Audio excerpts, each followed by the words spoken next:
So let's conduct an item analysis. Now the information that we're going to look at today is derived from the item analysis report that can be generated in the ATI program. We're going to be looking at test questions that represent data from across the district. We are not focusing on any one school, so when we look at responses, these are responses from across the district at a particular grade level. If you're not using ATI, you can use the same methodology to look at assessment results derived from a formative assessment or any assessment where scores have been recorded. Now, let's take a look. The first thing we want to do is focus on our results. We don't want to look at the question at first. We want to take a look at the graph. Here we have a 5th grade math question, and because this came out of ATI, it's already got the standard listed. On this particular graph, you see that the correct answer was D, and you see that 36.29% of the students responded correctly.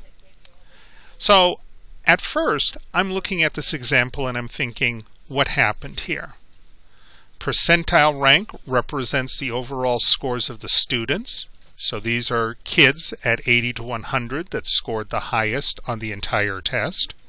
60 to 79% are kids who scored the next level down on the entire test.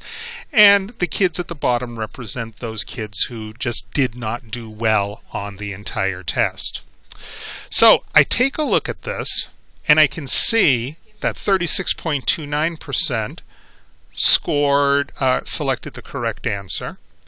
5.55% really did not choose item C, which means that was probably not an effective distractor.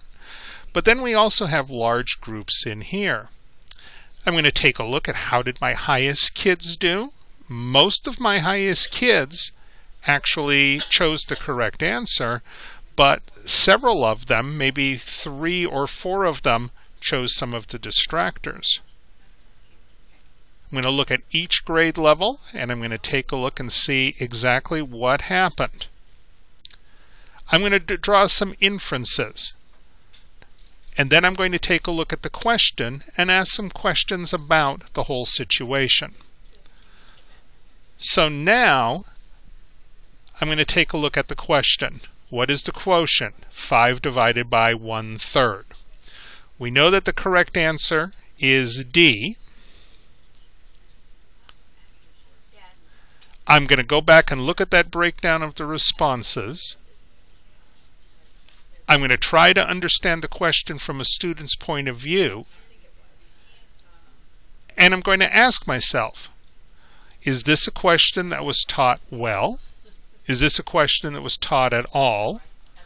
Does it appear like the students are guessing as they select responses? What led to the majority of the students not getting this particular answer correct? And remember, this represents data from across the entire district. So from here, I'm then going to take out my graphic organizer and I'm going to answer the questions that are on the graphic organizer.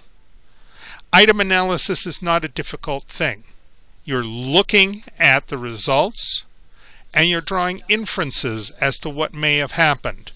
Good instruction, not good instruction, guessing on the part of the students, effective distractors.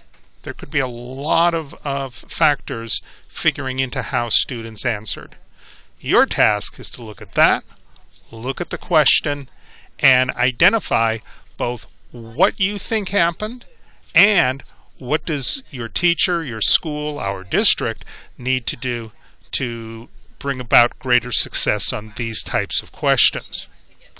After you complete the graphic organizer, we're going to have you apply the concepts of depth of knowledge to a question like this and see what sort of thinking students will need to do moving to the future as we get further into the development of instruction and assessments based on Arizona College and Career Ready standards.